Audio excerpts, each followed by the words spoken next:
Welcome back mga kamadlets. It's me again, Teacher Robert. So, welcome to our new video. So, in our previous video, we discussed about variation. Huh? So, as a recap, so there are four types of variation that we had discussed. There are direct, the indirect, the direct or the indirect, which we call the inverse, and we have the joint variation and also the combined variation. Now in this video, we will discuss about the and how we are going to solve problems involving variation. So our topic is all about solving problems involving variation. Now those knowledge that you gain from the previous topic, this is those knowledge is a big help for you to uh, apply, or to solve problems that can be solved or that involves variation. It can be utilized in this video. So let's start. There are steps. These are the steps in solving problems involving variation. Now is step 1. Identify first the type of variation the problem involves. So then write the proper and correct equation that relates the number or the quantity involved within the problem. Second, you're going to use the knowledge given within the problem to find the constant of variation, which is represented by the letter K or the letter K. So we have step 3. We have rewrite the equation from step 1 by substituting the value of K found in step 2. Then step 4, you have to use the equation in step 3 and thus the remaining information given within the problem to answer the question asked. Now let's start. So let's start with the direct variation. Now as a sort of recap, we have the statements y varies directly as x, or y is directly proportional to x, that can be translated in the equation y is equal to kx, or k is equal to y over x, no? Where our k is the constant of variation. Now take note, these words are the key words in order for you to determine whether those problems or statements describe a direct variation, no? So this varies directly and is directly proportional. Okay, for example, we have if y varies directly as x and y is equal to 6 when x is equal to 3, find y when x is equal to 2. Now, so this is the direct variation. This is an example of direct variation. So, okay, we have our solution. So, I'm going to show you two solutions in which solution number 2 is what we call the alternative solution, and solution number 1 is this solution number 1 follows the steps that we have that I give to you a while ago, no? So nung ibinigay ko ng mga steps kanina, so yung solution number 1 siya yung solution number 1 follow the steps, no? While solution number 2 is what we call the alternative solution. You can use also those solution in solving those problems that involve variation. Okay, so we have solution number 1. So since it is a varies or directly variation, direct variation, so our equation is y is equal to kx.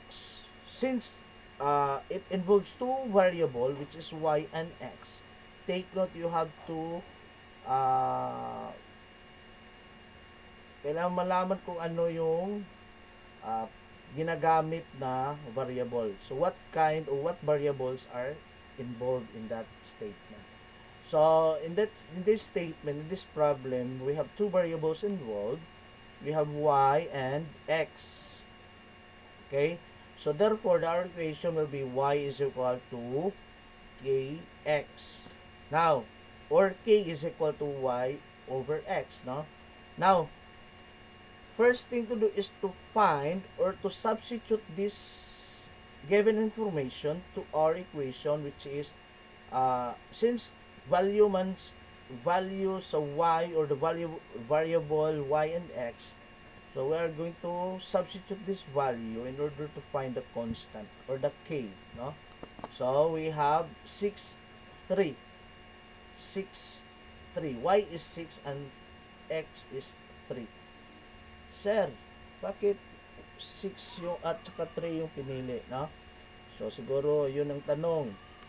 Kasi 6 at saka 3 or si x is equal to 3 and y is equal to 6 is a pair of the two variable which is complete sila, kompleto.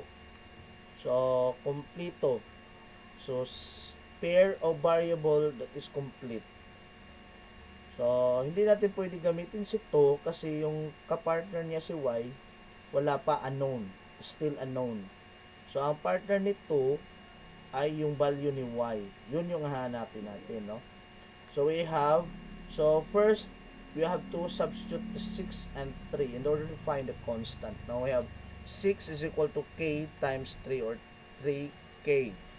Then we have, that is by, we are going to divide both sides by 3, so that is 6 over 3 is equal to k.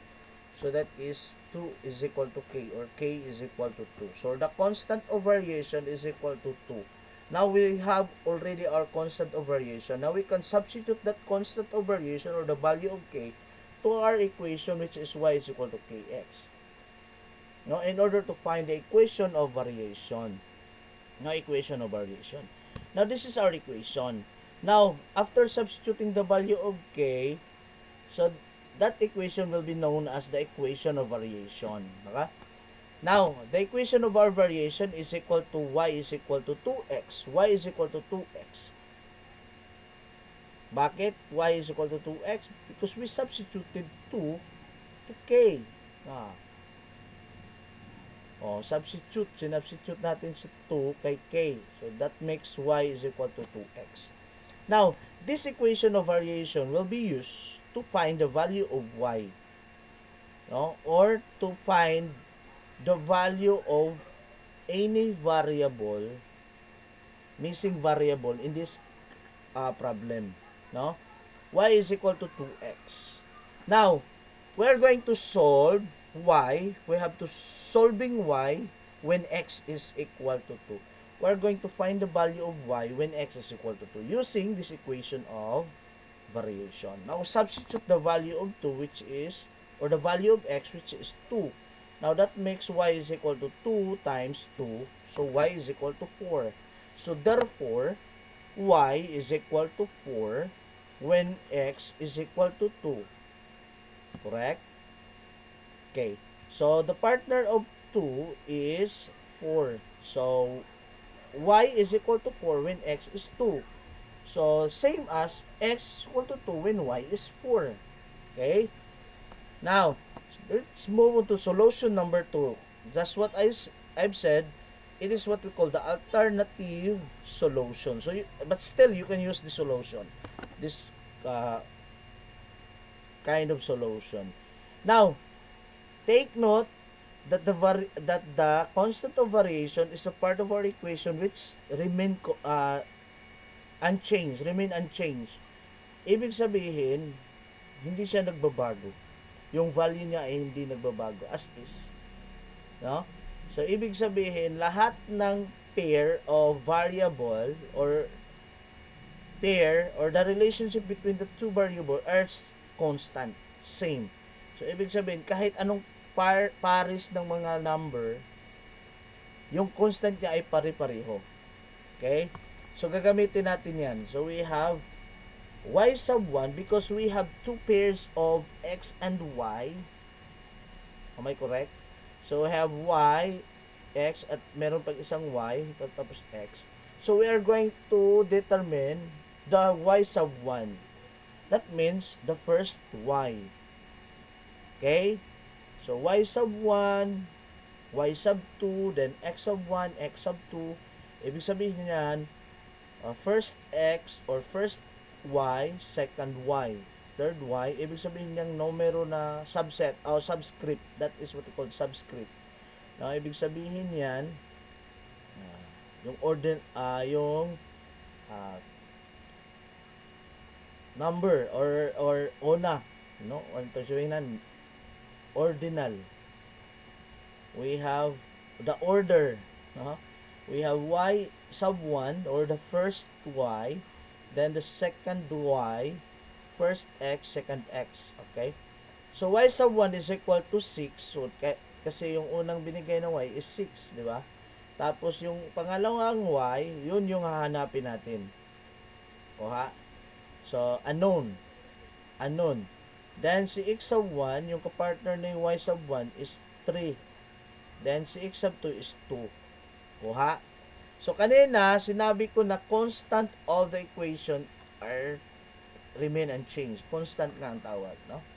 So ibig sabihin because it is a direct variation, so we can have the constant is the ratio or the quotient of the two variable. The quotient of the two numbers. We have y sub 1 over x sub 1 is equal to y sub 2 over x sub 2, no? So ito yon, the ratio. So we have k, di ba? K is equal to y over x. K is equal to y over x. Ito yung si k. So si constant, ibig sabihin ito, the constant of variation of the first pair is equal to the constant of the second pair. Or the quotient of the first pair is equal to the quotient of the second pair. Okay? So we have y sub 1 over x sub 1 is equal to y sub 2 over x sub 2. So by substituting, we have 6 over 3 is equal to y sub 2 over 2. So y sub 2 lang ang walang value because it's still unknown. So by cross multiplication, we have 6 times 2 is 12. 6 times 2 is 12. So as is it 3, kasi pag i-multiply natin yan, babalik din siya sa baba kasi we have to divide both side by 3. So as is, ito lang yung i-multiply natin yung kompleto. So we have 2 times 6 is over 3. So that is y sub 2. So that is 12 over 3. That makes y sub 2 is equal to 4. So same result. So therefore y is equal to 4 when x is equal to 2. Okay. So let's proceed to the inverse variation. So inverse variation, as a recap, we have the statements y varies inversely as x, or y is inversely proportional to x. That means y is equal to k over x, or k is equal to x over y, or x, y, k is equal to xy, where k is the constant of variation. So for example, so we have fy varies inversely as x, and y is equal to 2 when x is equal to 4. Find y when x is equal to 2. So because it is an example of inverse variation, we can have the again we have two solutions. Solution number 1, we have since it is this statement or this problem describes inverse variation, so we can have this, we can use this equation. So the variable that are being used is y and x, so we have x or y and x. So that is y varies inversely as x, so that y is equal to k over x, or k is equal to xy, because the constant is the product of the two variable or the two numbers. We have, so pwede na natin because next step is to get the constant of variation. So we can use this one, we can use that one. So we have k is equal to xy. By substituting the first pair, we have x is 4 and y is 2. So that is 4 times 2 is equal to 8. So the constant is 8. Now we can use this constant by substituting to our equation y is equal to k over x. So that makes y is equal to 8 over x. Now, again, this is now our equation of variation. Equation of the variation. Now we can use this equation of variation by solving or by finding the value of y, or by solving for the value of y using the value of x, which is equal to 2. So solving y when x is equal to 2. Now we have, by substituting the value of x, so that is 8 over the value of 8 which is 2. So 8 over 2 is equal to 4. So it is equal to 4. So therefore y is equal to 4 when x is equal to 2. Okay. So let's have the solution number 2, which we call the alternative solution. So again, let x or let y sub 1 is equal to 2, x sub 1 is equal to 4, diba? Pangalawang y unknown, pangalawang x is 2. Okay? Okay, by using this one, or the product of the two numbers are or the constant of the inverse, no? So they are equal. Okay. We have, by substituting that one, we have 4 times 2 is equal to 2 times y sub 2. So that makes 8 is equal to y sub 2 all over 2, that is 8 over 2, which is y sub 2, or 8 divided by 2 is equal to 4, that is equal to y sub 2, or y sub 2 is equal to 4, or the second y is equal to 4. Therefore, y is equal to 4 when x is equal to 2. Okay? Okay? So, let's proceed to the joint variation. Now, the statement A varies jointly as B and C means A is equal to KBC, or K is equal to A over BC, where K is the constant of variation. Now, as I've said in our previous video, joint variation is a kind of direct variation, but it involves more than two variable. It involves more than two variable. Now we have, as observed, we have A, B, and C, three variables involved. Now we have A is equal to KBC, or K is equal to A over BC. Now example, if A varies jointly as B and C, and A is equal to 24, B is equal to 2, and C is equal to 3, find A when B is equal to 3 and C is equal to 4. Take note that the variable that are being used is A, B, and C. Now, A, B, and C. Now, solution number 1, we have, since it describes a joint variation, so we can use this one. A is equal to KBC, or K is equal to A over BC. Now, we are going to proceed because the next step is to find the value of, or the constant of variation, which is the value of K. So we can use this one, that K is equal to A over BC. Okay? We have K is equal to A over BC. Now we have, by substituting A, we have A is equal to 24, B is equal to 2, and C is equal to 3. Now we have K is equal to 4 because 24 divided by 6 is 4. So the constant of variation is 4. So we can substitute the constant, or the value of K, which is 4, by to our equation A is equal to KBC. Okay, we have A is equal to 4 BC. Okay, this is now our equation of variation. We have A is equal to 4 BC. So again, we can use this equation of variation.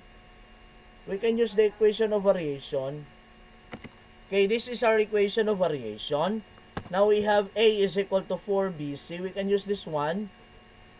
Okay, we have equation of variation. We can use this one in finding the value of A. Finding the value of A. Now, when B is 3 and C is equal to 4.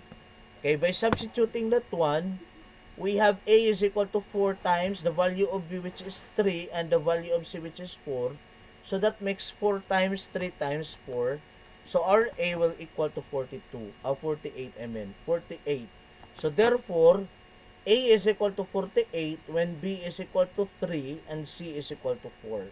Okay? So let's proceed to the solution number 2. Solution number 2, which is, again, we have to identify first the value of our first A, first B, and first C. And then we have second A, second B, and second C. We have the first A, or the A1 is 24, B1 is 2, C1 or C sub 1 is 3, A sub 2 is unknown because it is unknown, B sub 2 is 3, C sub 2 is 4. Okay? By using thus the constant of variation, we have A sub 1 over B sub 1 is equal to A sub 2 over B sub 2 times C sub 2. So substitute the value of each variable. We have 24 over 2 times 3 is equal to A sub 2 over 3 times 4.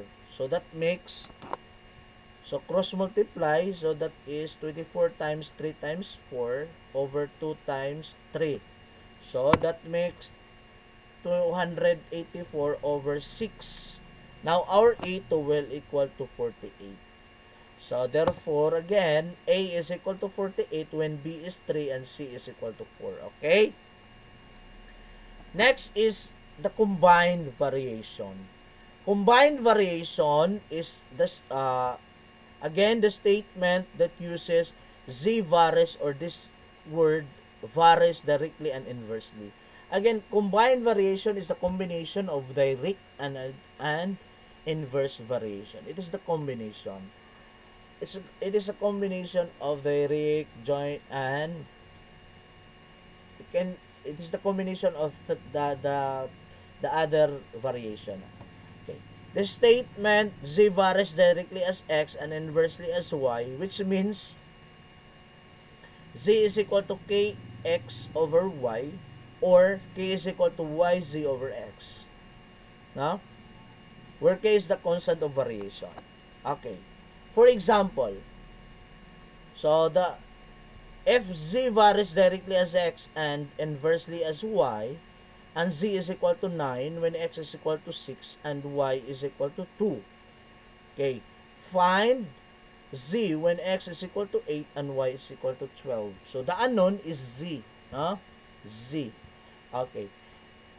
So the solution we can use this one because it describes the combined variation. We have Z is equal to KX over Y, or K is equal to YZ over X. Now we can proceed this equation, K is equal to YZ over K, because the next step is to find the constant of variation. So, diretso na tayo dito sa K. Okay. K is equal to YZ over X. Okay, we have, by substituting that one, we have 2 times 9 times over 6. So that makes K is equal to 18 over 6. That is, K is equal to 3. So the constant of variation is equal to 3. So we are going to substitute the constant of variation to our equation. Z is equal to KX over 9. That makes Z is equal to 3X over Y. Now we're going to use this is what we call the equation. Again, this is what we call the equation after substituting the value of our constant. After substituting the value of our constant of variation, we can have our equation of variation. So from the equation, after substituting the constant, this is what we call, this equation will be called as the equation of our variation. Okay? And this equation of variation can be used in order to find the other missing value of the variables. Okay. We have Z is equal to 3X over Y. Now, by substituting this X, because it is unknown, the unknown is Z, we are going to use this one in finding the value of Z when X is 8 and Y is 12. So, substitute the value of X and Y. which is 8 and 12. So that is 3 times 8 over 12. That makes 24 over 12. So that is z is equal to 2. So therefore, z is equal to 2 when x is 8 and y is equal to 12. Okay, thank you. That's all. So thank you for listening. Thank you for watching. See you in our next video. Have a good day, everyone. Keep safe always. Bye-bye.